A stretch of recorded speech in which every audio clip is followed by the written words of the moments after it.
When she left school, went to a wonderful special needs college in Shropshire called Derwent College. And so for 3 years she did a program in horticulture and small animal care. And going to Derwent for Alex was a wonderful transition and a time for her to be independent and to feel like an adult. And for her, the sense of going away from home, first to go to Derwent at the age of 19, was a great sense of achievement.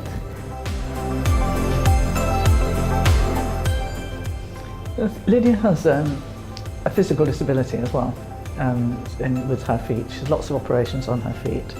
So that inhibited her life a lot, sort of growing up. But also, she has what do you call it? A visual difficulty, spatial difficulty. So she can't judge traffic speed, and so crossing the road is a real hazard for her. So there's no way she could ever go out on her own. So in that respect, that was really quite useful. She was never out on her own. But if we were in town, we would go into the main shop. It's quite a small shopping mall in Epsom.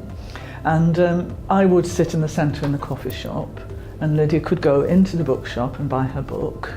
And she could even go down to get the magazine from Smith's, and she knew where I was, and she would come back, and she knew what change to expect. And so that was her independence. Yeah, but it's not just a question of a spatial. I mean, you can take her to the edge of the curb. You can say, right, we look right, look left, look right again, like you did with your other children. And she'd look like that, and then there'd be a thumping 40-footer coming along. And you'd say, anything coming? No. So you knew jolly well it was a big risk. That, you know, if she ever got out on her own, it would be a miracle if she didn't get Which she did once. Well, yeah, got out, you know, this massive independent walk she did.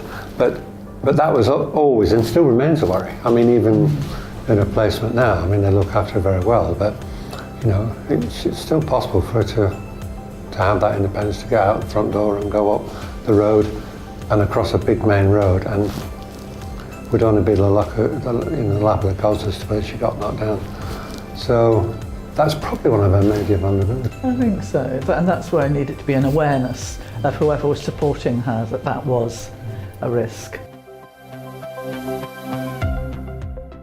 Well, the first thing I did was to get on the buses with him and teach him the bus journeys, because he was going to go to college. Well, he was going to college.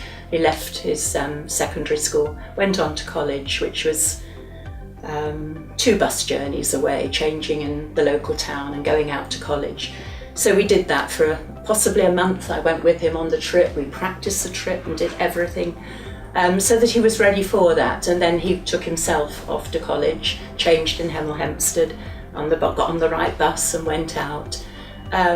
He was able to do that, but unfortunately, I hope he wouldn't mind me saying this, it did lead to a few problems because there was a cafe at the changeover point, and I don't know where he got the money from, but he was able to go into the cafe and buy far more food. He wasn't supposed to buy any, but bought a tremendous lot, and ate it on the second bus journey going out to college, unbeknown to me, and the weight went on. So, I mean, we tried to foster the independence, but until this stage, he'd been monitored with the food. So, yes, all right, you try and give them independence, but that was the beginning of, I think, a real weight gain.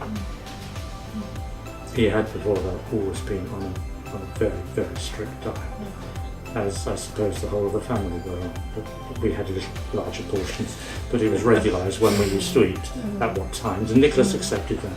So there wasn't really a problem with there were a few tantrums, but they weren't excessive tantrums. I mean, if we said dinner was at 4 o'clock, then dinner had to be at 4 o'clock. It was very important that we kept to that time. Otherwise he would not be happy. I suppose as most people wouldn't be, but he that did problem with him. But that was a problem when he started to have food like that. You try and allow him to have more freedom, but possibly then he was a bit too young to have that freedom, and the Prader-Willi Syndrome cut in, and it didn't work.